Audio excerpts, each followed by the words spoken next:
True friendship is not a shadow but a light, not a shelter in the storm, but the storm itself made beautiful.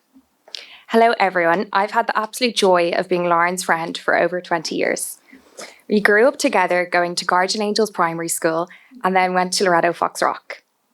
If you look up here at the bridesmaids, you'll notice that every single one of us went to school with Lauren, which says a lot about the type of person she is. A loyal and truly lifelong friend, beautiful inside and out.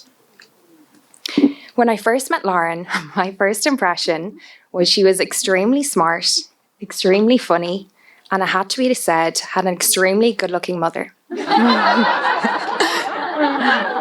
honestly, all three of those things are still true today. Lauren and I bonded quickly over two key things: our love of cats and our frequent excursions to Spin nightclub in Stillorgan. And let's be honest, nothing brings two people closer together than dancing completely sober in a dingy leisureplex. Over the years, Lauren has been the kind of friend you can count on for everything. The honest advice, the endless laughter. Naturally, we were all very excited when Lauren mentioned she had met somebody new. And like any new potential boyfriend, he had to survive the girls' WhatsApp group reviews. Let's just say Billy's first reviews were mixed.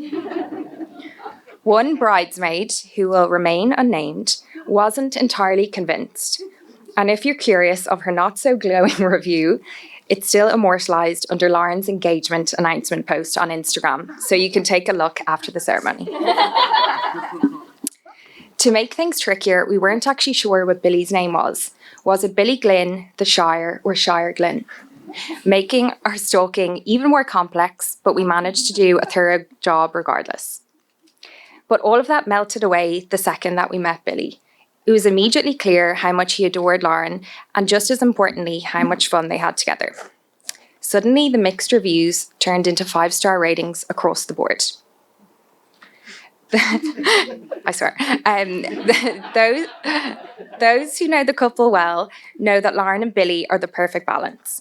Lauren brings her dry wit and a touch of chaos, while Billy brings his high energy, endless entertainment, and it turns out is a real hand at wedding planning. When I received a Word document brief over 2 months ago to do a 2 to 4 minute exactly speech, it felt very un-Lauren-like. So I had a feeling that Billy had something to do with it. It was then a dead giveaway when one of the suggested talking points was how indeed that Billy had made an excellent first impression on the girls.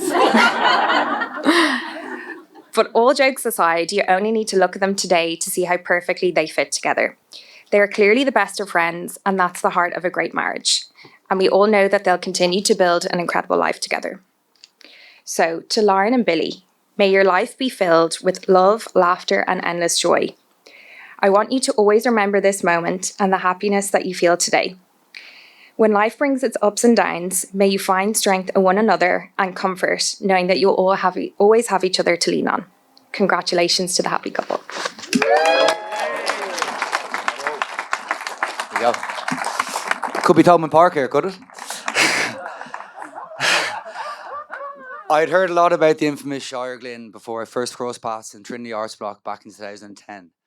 From memory, our friendship started pretty slowly and may have even been tested at times. No more so than during the holiday to Croatia over 10 years ago now. The two of us decided to head over to Ultra Music Festival in Split for the week. We didn't have accommodation on our last night, so had no choice but to sleep beside the beach before embarking on a 5-hour bus journey to Dubrovnik. On arriving at the airport, Billy realised he'd left his passport on the bus, which had long since departed. Cue panic stations and a missed flight to boot. This incident, on top of a week of consistent blow-ups, was really the icing on the cake. When we eventually arrived home exhausted, I have to admit thinking to myself, was it really all worth the hardship? This fella could be too much of a loose cannon. It might just be worth cutting ties while I can. Well, I'm very glad I didn't do that, Billy, because you've taught me a lot about friendship in the last 10 years and what being a true friend really means. I'm sure the majority of people here today would share those sentiments. You're the kind of friend you can talk to in confidence about anything, and that's a quality I really value and respect about you. You're also the funniest person I know, so life is never boring when you're around. It also says a lot about your own friendships, the fact that you mulled over most of your wedding invites as if it was a matter of life or death. So congrats to everyone selected here today, as it was truly a thorough and heartfelt process.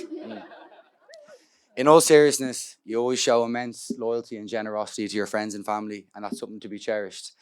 I'm delighted you found someone as caring, loving, and patient as Lauren, who I know can match your wild nature when necessary.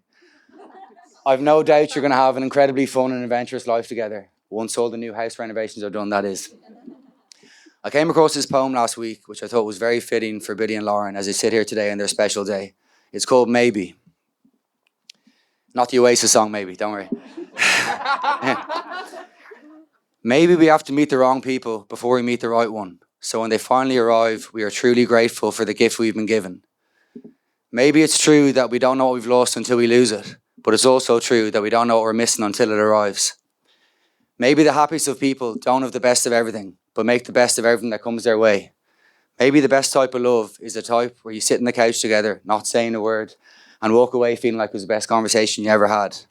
Maybe, once in a lifetime, you find someone who not only touches your heart, but also your soul.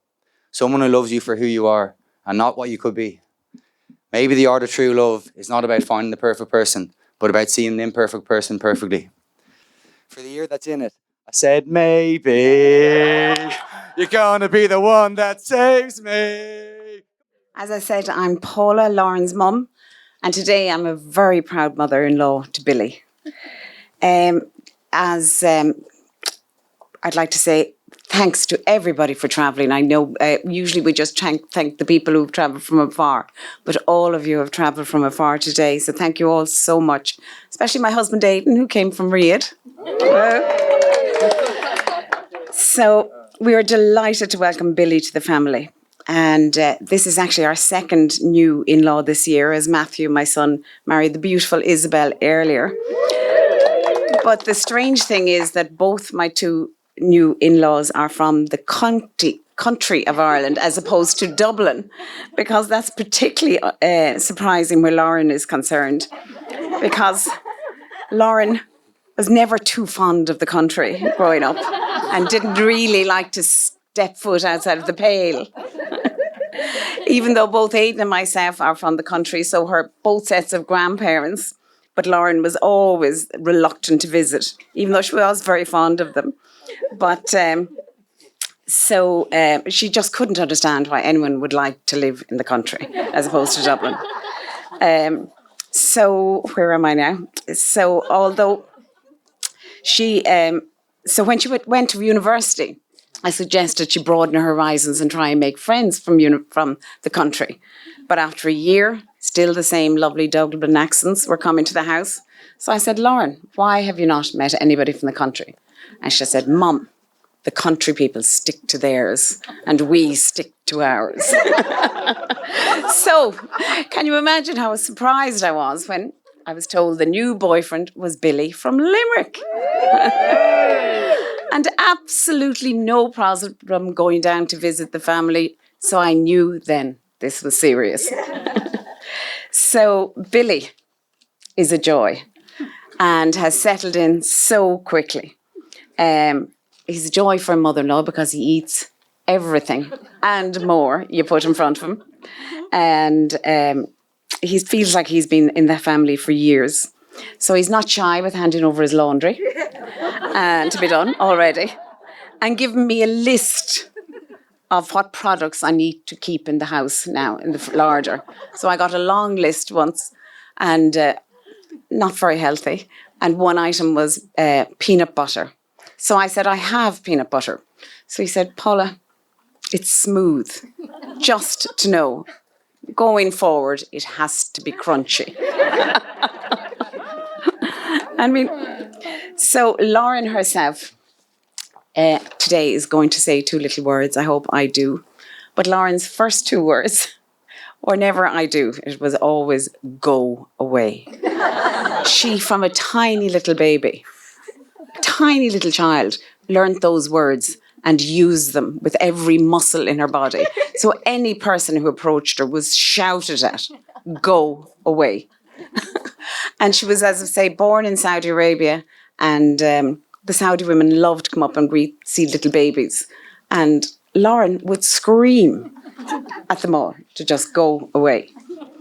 But it ended up in great fun anyway. She enjoyed it so much herself. So Lauren, Aidan, Matthew and Hannah and I are so proud of you, Lauren, with all your achievements. But it's what makes us happy is to see you so happy. And we have never seen you so happy as since you met Billy. So you complement each other so well and you make a beautiful team. And just remember how you feel about each other today to help you through the bad times, because there will be some. And just remember how you feel. And just with love and laughter, stick together and you'll be fine. So just the last thing I have to do is just Lauren asked me to read a poem. So being from Sligo, I've picked Yeats. And, it's called From the Cradle. It's actually called a cradle song. And it was written by Yeats, but it's from a mother's point of view, written to her newborn child. So, the angels are stooping above your bed. They weary of trooping with the whimpering dead. God's laughing in heaven to see you so good. The sailing seven are gay with his mood. I sigh that kiss you, for I must own that I shall miss you, you have grown. So my poem is a poem by Imelda May called Home. What is love, you ask? My head spins, recalling every song, story, words, and glorious things I've ever heard. Every cliché rings in my ears. I haven't a clue. So I ask love, what are you? Love replies, can't you feel me? I'm here. I'm the one holding your hand, reminding you not to forget me. I'm the warm feeling in your belly when you don't know why. I'm the ache in your core and the tingle on your skin. I'm the knowing when your eyes meet eyes that recognise yours and hold you loose enough to move freely, but tight enough to never let you fall. I'm the backbone that holds it all together, the vertebrae stacked on top of each other when it's all gone pear-shaped and wrong. I'm the biting on your lip, keeping it zipped, swallowing words that could wound and rip apart. I'm choosing kindness over being right. I'm the fight in you when you don't know how, the life in you when it's gone right out. I'm life when I'm near and hope without fear. I'm nothing fancy in a world dripping in gold, but a beautiful jewel, never bought, never sold. And when you open your heart and let me in alone, you'll know who I am, because I feel like home.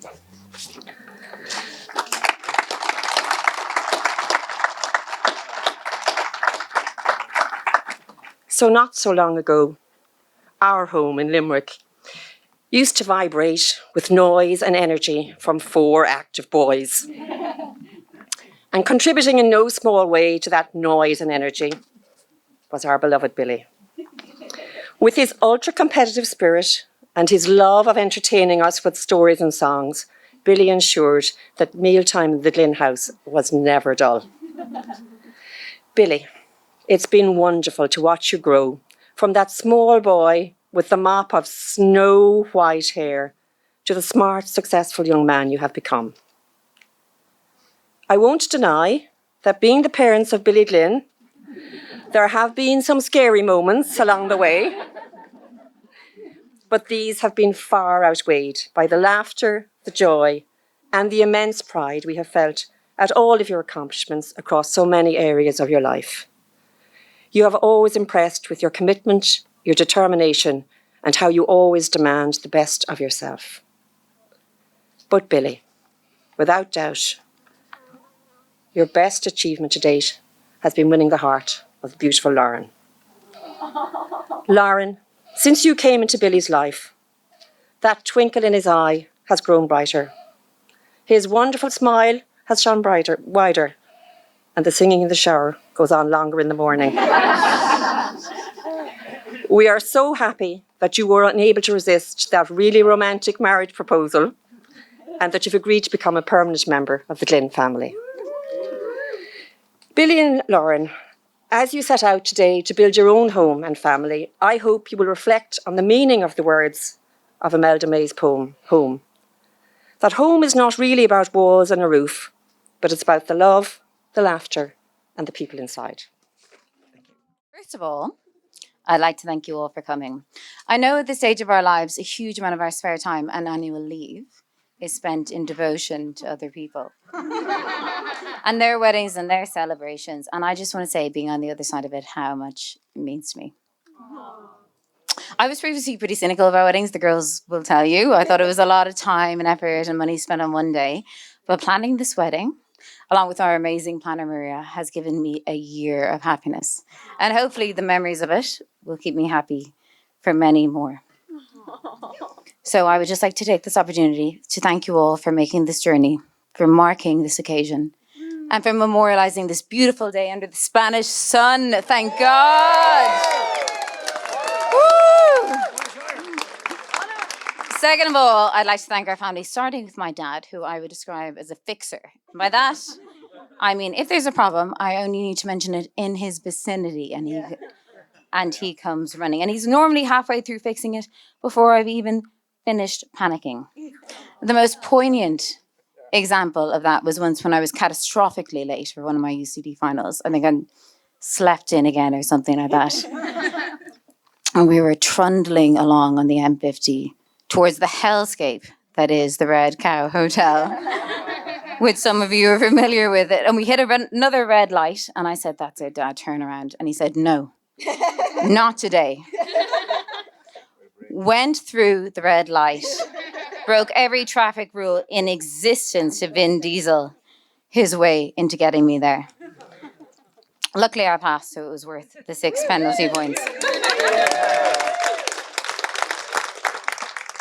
And that is the standard that I basically held to Billy, which is just make it happen. So thank you, Dad, for showing me that there's always a way through, even if sometimes that way is illegal. To Mom, who's probably going to be mad at me later for having a shorter mention than my dad.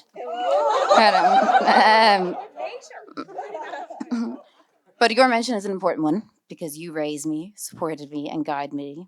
And if I've achieved anything in life, it's because you taught me to read before I could even properly see as a baby. If Dad is the one who has taught me to break through the traffic jams, you're the one who helps me avoid them in the first place. We've always been a mirror of each other, and I would like to think that I get my strength, my sassiness, and my rather acerbic sense of humor from you. Of course, I need to express my gratitude to Hannah and my amazing bridesmaids for helping me organize today. And I'd like to thank Matthew, I guess, wherever he is, literally the only family member not to make the top table. And I'd like to thank Matthew for being generally sound throughout the years. In aggregate, I guess. To Billy's parents, thank you for not only welcoming me into your home, for giving us so much help with ours in what's been an incredibly busy year. You've always been on hand, not only to help with the garden, with a leak in the house or a kitchen, with anything. And we are incredibly grateful for your time, your patience, and your effort with us. To my bonus brothers, Tim and Jamie, meeting you guys, Kate and Nosh, has been an incredible part of this journey. And I have a special shout out to Johnny for scaling the wall at 6 a.m. and making this all possible, for keeping the proposal a secret.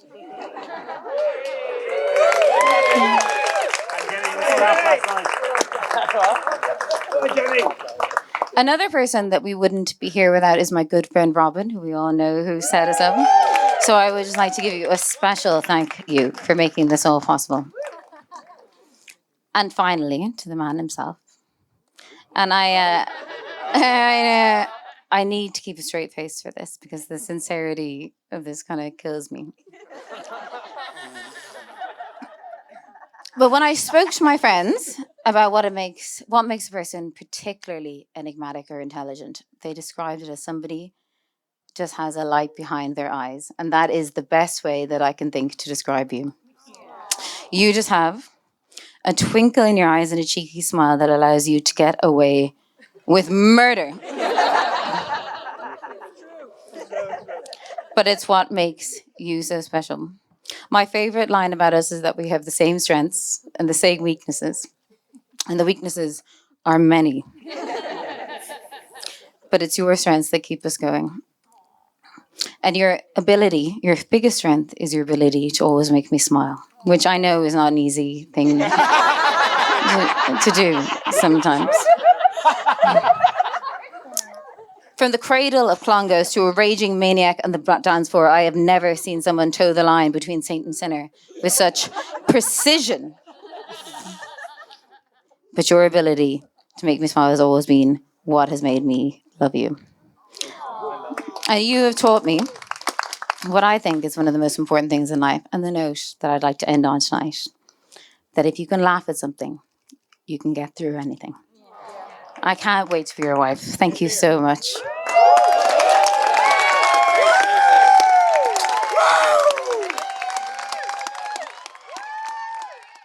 Good evening, everyone. I'll try not to keep you too long. There really aren't too many stories to tell about Billy. I'm honoured to be up here today and to celebrate with a beautiful couple in this amazing setting. I think I speak for everyone when I say, Lauren, you look truly magnificent today.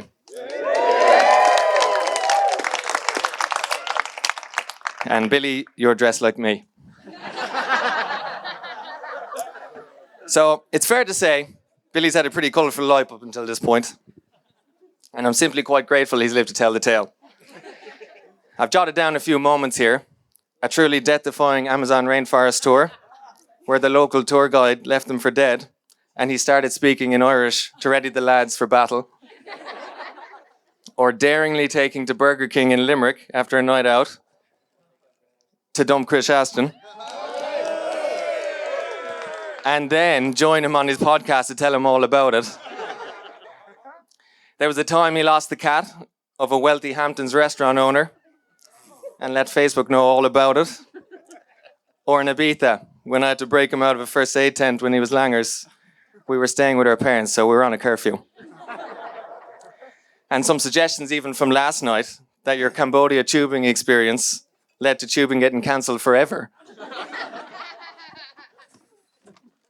So, when I was living in Australia, Billy called me one of the days for a check-in. It had been a while, so we had plenty to catch up on. I'll never forget, there was an infectious enthusiasm on the other end of the phone. He rattled through the summer highlights in London.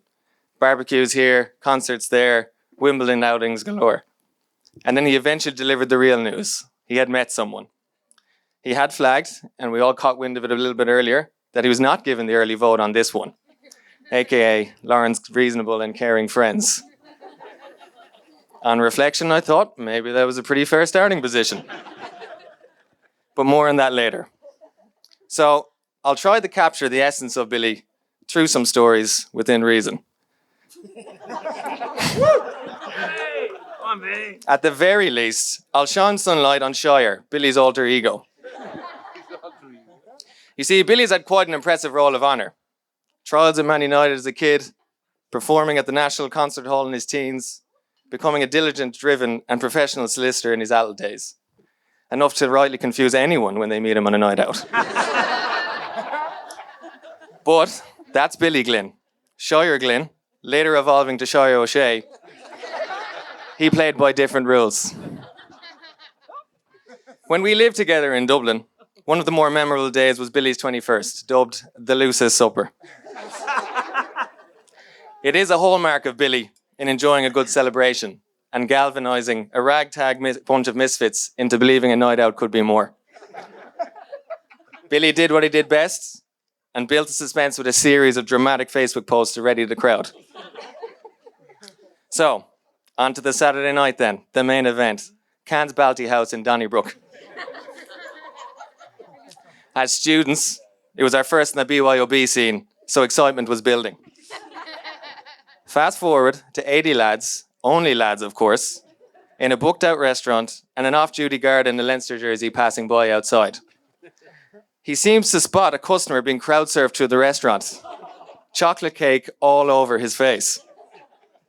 The guard was thinking he was coming to the rescue of this man by intervening, but it was really the Indian restaurant host that needed saving. Naturally, we got moved on. So the night ultimately ended outside of Londis. I was being stupid and tossing Maltesers at someone, and unfortunately, a large, scary-looking randomer got hit in the process. He immediately launched a haymaker my way. Thankfully, I've got a decent chin. But before I knew it, Billy had already returned serve, leaping to my defence and rugby tackling the fella into next week.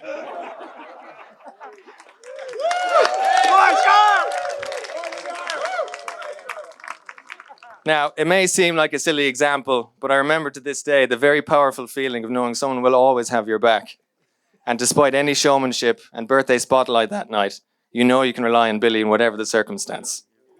Whether it's a stern word for us brothers or a stern hand for our enemies, your protective ways have always been appreciated. Well done, Jimmy. So, a few years later then, I went to the west coast of America with Billy and a couple of the lads. We naively started the trip in Vegas and quickly had as much luck as the in-betweeners on tour. Our second day there, we were hoping for a big turnaround and had Wet Republic lined up. Now, some of you here may have been fortunate enough to experience what this is or know what this pool party is. I read here, the MGM Grand advertises Wet Republic as an alluring, daytime, adult-only party mecca with world-renowned DJs. Sounded like a great recipe to us. Jet-lagged and tight with money, we had a pre-drinks in the room beforehand. One too many teeny bopper tunes, Bill's favourite, and the pre-session dragged on. So when we finally turned up, we were told we were too late. Of course we were. Now, we'd pulled off enough pitch invasions back in the day to have the confidence to find a workaround, so off we went. We eventually found ourselves at a pool, music just about audible, and patted ourselves on the back. We'd found Wet Republic. Unfortunately, not the case. You see, we tragically realised a few hours later we were not in fact at the alluring adult-only party mecca, but rather floating along the lazy river of the family section of the hotel. So, with our tails firmly between our legs, we headed for California. We quickly developed a tiering system for how the nights went. More specifically, how Billy's went. Top of the tree was the dry no arrest. That is, to not end up in the local drunk tank, essentially a low-key holding pen. And to not let the drunk tank, aka bladder, well, overflow. Now, this may seem like a pretty standard baseline for you all, but it was quite an achievement here. Thereafter, we have the dry arrest and the wet arrest, which speak for themselves. Now, I do speak flippantly about arrests in this case. It was more so a local patrol trap, just trying to maintain the peaceful way of life out in that way in the West Coast. He was really a bit of a disappointed uncle to Billy more than anything. Billy, you're back again? So, fast forward to the home stretch. Still in search of a turn of luck, and we find ourselves in Beverly Hills, Los Angeles. Now, the gift of the gab didn't work too well in Vegas, trying to gate crash the tables for free drinks. But in LA, we managed to land on our feet a bit at this plush home of this ballpark 50-year-old dude called Kook Cody, who we thought was a complete spoofer. But his place was decked out with a pool, tennis courts, the works. And his family had this very interesting history of very selectively holding passers through or hosting them from time to time. So Billy put his novel entertaining and storytelling ability to good use to keep the junket alive for us. And Cody lapped it up. A fisherman always sees another fisherman from afar after all. So I later learned he was the son of a famous Hollywood journalist from way back and had connections in US politics. Cody would tell us stories about being childhood friends with Bill and Hillary Clinton, knocking around with O.J. Simpson who lived nearby, and drinking cans on the rooftop of the White House. Again, we thought it was a spoofer. On our final night of the trip, we rocked up unannounced at Cody's as per usual, but to our surprise, Cody had the garden decked out in bunting with the Irish tricolour, a full spread of barbecue fired up, and the place was teeming with guests. I looked to Joycer and Billy. Not a word was needed. The scene was set for the alluring pool party we desperately craved. So, as the night drew to a close, Billy rounded out another rendition of his Hallelujah chant, the one where words are rephrased in honour of someone, our host Cody in this case, and the crowd were loving it. Billy's work here was truly done. One of the guests turned to me and said, Billy sure knows how to offer up a tribute. And then he asked me what it's like being Billy's brother. I hadn't really thought about it deeply enough, other than enjoying the ride like everyone else. But admittedly, I was more worried in that moment as Billy progressed to his ritual dance, a blend between Val Venus and Enrique Iglesias, that we could well be staring down the barrel of another wet arrest. So, now with the time passed and to reflect on that question, to you, Billy, up next is the finest tribute an impressionable younger brother can muster up. It may seem, amid the hilarious moments, the dramatic Facebook statuses, the countless self-induced caveman lows, that one simply could not have room for sentiment and empathy. No doubt we all reminisce on days like today and think the testament of Billy's character is in the countless funny memories we share with him. But I believe the true testament is how he shows up in the hard times. A true friend and brother is one who leans in when things are tough. And I know I speak for many here when I say Billy has never shied away from that. No words give enough credit for your natural ability to support and say the right things at the right time. And as a family, there is never a dull moment when you're around. The endless laughs around the dinner table will be longingly cherished. Your inner drive to succeed in your career and take on the challenge of ungodly hours in the corporate world for a better life has been inspirational, all the while without ever losing your temper on a golf course. To others, your galvanizing effect knows no bounds, whether it's week-long New Year's celebrations in Dingle, dramatic Former Flame productions, organising Ryder Cup events of your own, or a staunch physical commitment to our five-a-side soccer team. Billy, you have found what you truly deserve in the love of your life next to you, and the unwavering love for you that radiates from Lauren. And now together, here, rounding out a milestone year it has been, that kick-started with the forging of a new home of your own together. Lauren, my heart warms at the moments I've seen between you two. Asking Billy when he'll be home from work, not that you want to see him, but so he can help you turn on the TV.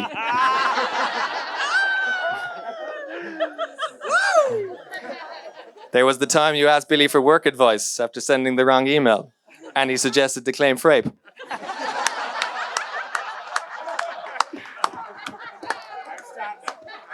Or finally putting an end to Billy's skin-tight clothes fashion sense.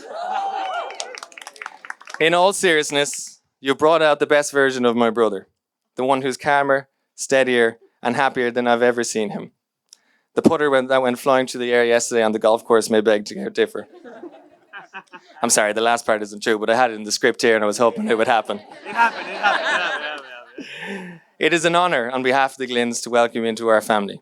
For me personally, it has meant so much to Nosh and I how welcoming and supportive you've been to us in London and making the trip to Australia for our wedding. So Billy, the mix of laughter and loyalty is your hallmark, and now with Lauren, you found someone that matches you in both. There is a great line, being deeply loved by someone gives you strength, while loving someone deeply gives you courage. Today, you are both surrounded by the people who love you most in all this world, and on behalf of the collective, I say we will never let you down, and we have a lifetime ahead to prove that. So let's all raise a toast to the newlyweds and to the start of a whole new chapter of memories. Thank you, everyone. Have a great night. How are the bodies? So, one thing I've always hated about these wedding speeches is everyone always thanks all of the influential people in their lives for everything they've done for them, as if they're after winning an Oscar or something, when actually they just got married to someone. So I just wanted to flag from the outset that I am going to do the exact same thing. Right? As I look around, the first cohort I'd like to thank are my tremendous group of friends.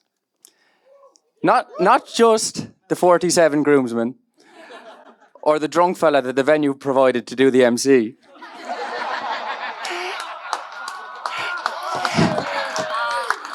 But from all the Limerick lads to the Clongowes lads to all the other lads here I just know from after parties or something, I just want to thank you all for the incredible times over the years. You know, Lauren and I, we met at 31 years old, so I had spent all my formative years with you guys, and you really shaped the absolute stallion that Lauren fell head over heels in love with. But my father has always dreamt that I would one day get married, have a child, and just cop on. And so after consultation with he and my new wife, Lauren, we've collectively decided that for you, tonight represents not just a thank you, but also a farewell.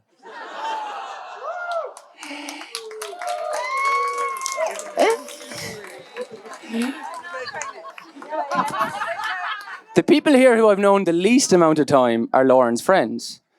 But it's been enough time to know that they are much better friends than mine. Lauren's friends, I 100% appreciate your concerns. And thank you for letting her go through with this. You know, I'll never forget the first time I met the Fox Rock girls. It was down in the Cotswolds as I was being unveiled as the summer's latest toy boy.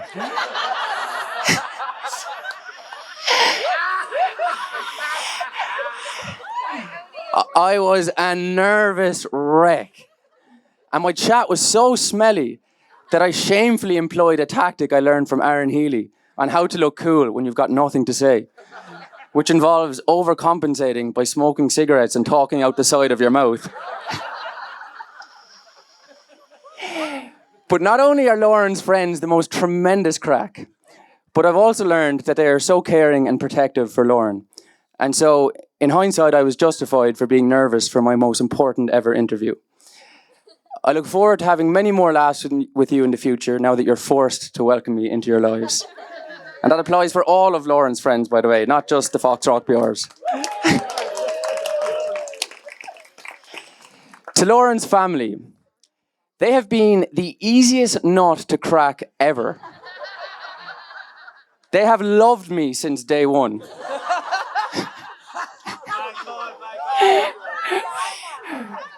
When Paula Dooley and I first met was when I was collecting Lauren to bring her to Jack Dilger's wedding. We hit it off so well that I nearly missed the wedding. Given that I was a groomsman, you can apologise to Jane Gilston, who had to do 40 laps of the church until I finally wheel-spinned into the car park. There have been several twists and turns since.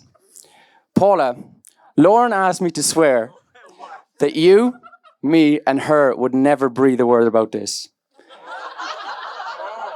But I know that you know that the first time I stayed in your house, I wet the bed.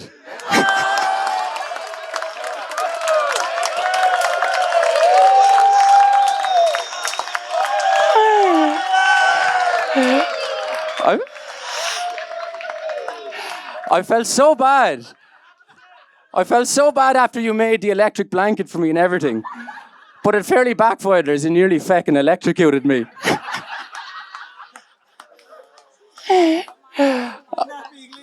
I must say I was quite nervous meeting Aidan Dooley for the first time as well. But it was so comforting to quickly learn that all I need to do anytime I walk into his kitchen is be ready to go toe-to-toe with him.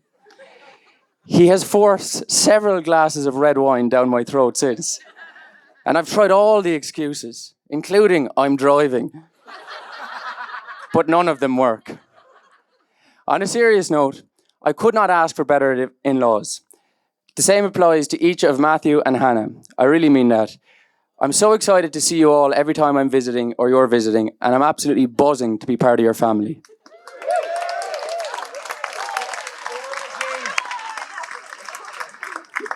To my family, I know everyone says this, but my mum is definitely the best mum in the world.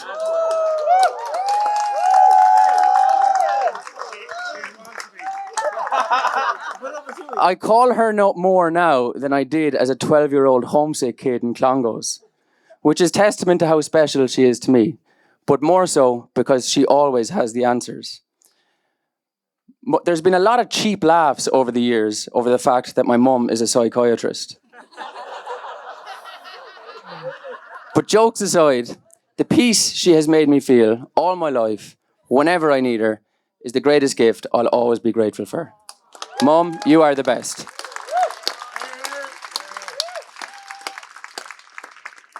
Dad, pardon the pun, but you are our rock. Although you've probably fallen out with all of my friends here at least once in their lives. There is a consensus that once you get to know Rocky Glynn, you would run into a brick wall for him. My dad's support has always been unwavering, best demonstrated by how much he loves watching us play sport. At 34, I now play five-a-side for a pub team. He has travelled to London to watch 2 fixtures.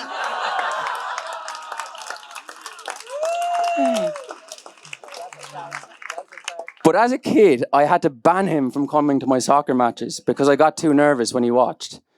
But he just couldn't help himself. And I'll never forget a Kuna under 11 match. Just as I'm about to swing in a corner, I spot some fella in the bush with binoculars, undercover, dressed like Jerry Hutch in the Regency Hotel. Dad, thanks for everything, and I promise I will now cop on.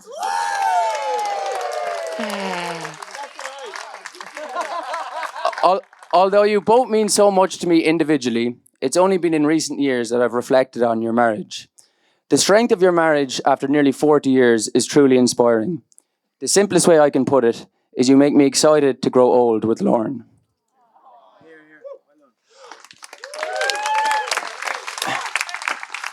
Although today is the best day of my life, it could have always been a bit better.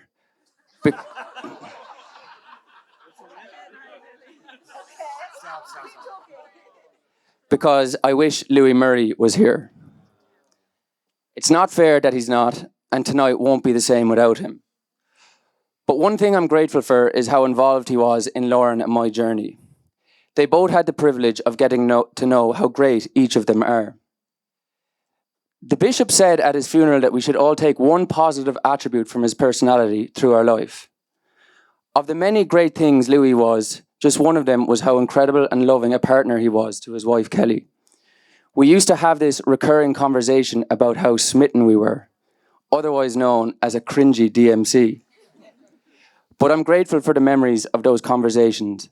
And the part of Louis I'll take with me is, as a husband, I will always try to be like Louis would have been. We're all thinking of you tonight, Louis.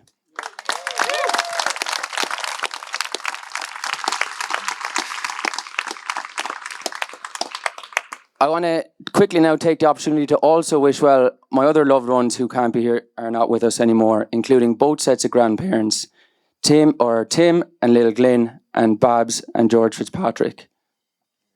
Although I'm not sure how happy they would be, as I distinctly remember each of my grannies begging me to never settle down and always play the field. I was like, Granny, I don't even pull lack.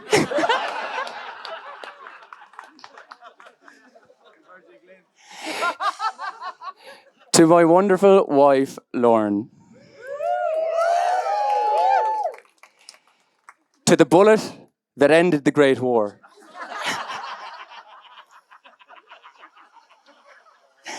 Let me work backwards from where I am today as the happiest man alive. If I were being customarily dramatic, I would say my life was at rock bottom when I met Lauren. Hours earlier on the golf course, I was humiliated through the hills of Ballyliffin by my housemate at the time, a grinning Thomas Durkin. As I sat forlorn on the stool of the pub afterwards, drowning my sorrows over a cold, crisp pint of beer, a bad day got worse when I spotted a glint in the corner of my eye. A slightly boisterous, if not tipsy Durkin was marching in my direction. "Oh, rub it in more, why don't you?" says I. "No, I have a girl for you," says he. It turns out Robin Daly was my guardian angel. As she put me forward as a recommendation for her friend Lauren.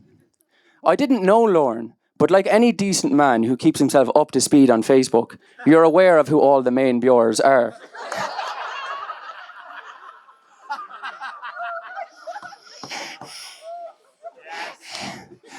I too was shocked as to why Robin put me forward for this recommendation, as I have a reputation as a renowned pothole. But it seems she must have had a hunch that Lauren was in the market for someone who looks like Boris Johnson and sounds like Keith Earls.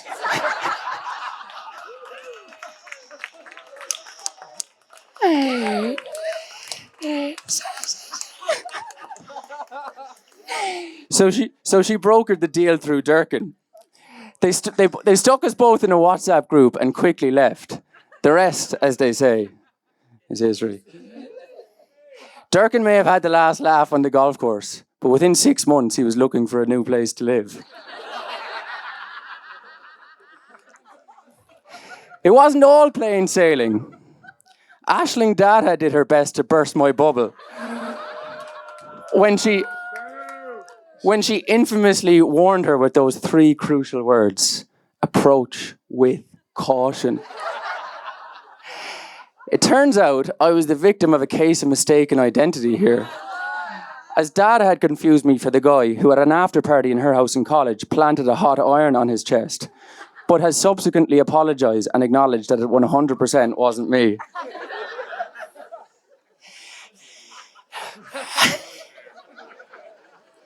Our first date was amazing.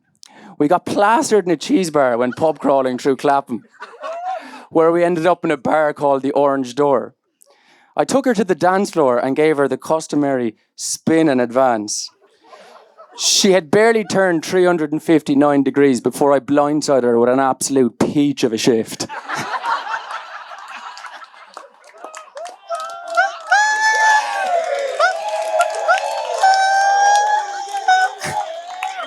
Again.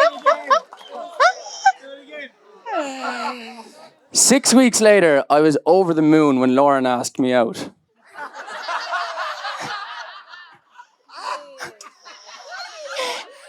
Although she had to swallow her pride somewhat in doing so. She understood that my pride was in the bin after accidentally saying I love you 10 times in the first few weeks during a series of Freudian slips. So what made me fall in love with Lauren? I could stand here now and tell you all the sweet things you hear in movies, like her beautiful soul and her heart of gold, but it simply wouldn't be true. I love that she is so cutting and does not suffer any fools. I love how she's an extroverted introvert who is the life of the party 1 second, but would literally wear a balaclava to avoid certain other conversations. I love that she talks absolute garbage and has the most batshit crazy controversial opinions, with such controversial comments causing endless moments of offence. Like on her first visit to Limerick, when she told a group of girls that the price of private school is completely over-exaggerated, as some are less than her London gym membership.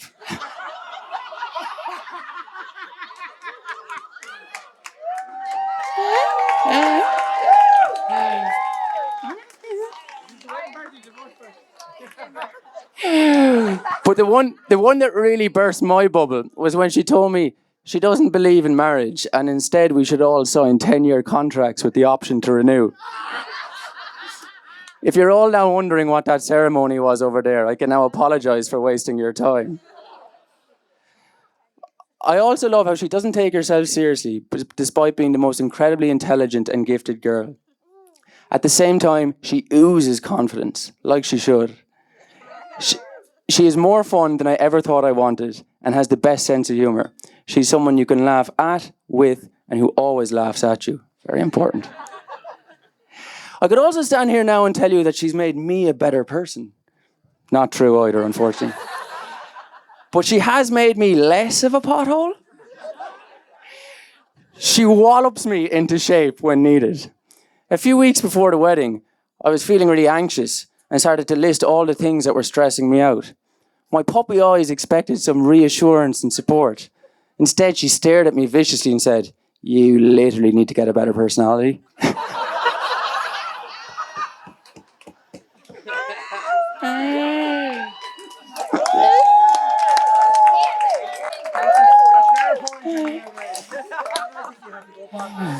But when I think back of that first date, and the next day I was playing golf with Eamon Farrell and Rory Collins, with a splitting headache and 2 hours sleep, but I still had a smile on my face like I just won the lotto. And to be honest, that smile has never left me since. You know, some people thought getting engaged after 14 months was pretty quick, but it was still around 13 months after I knew she was the one.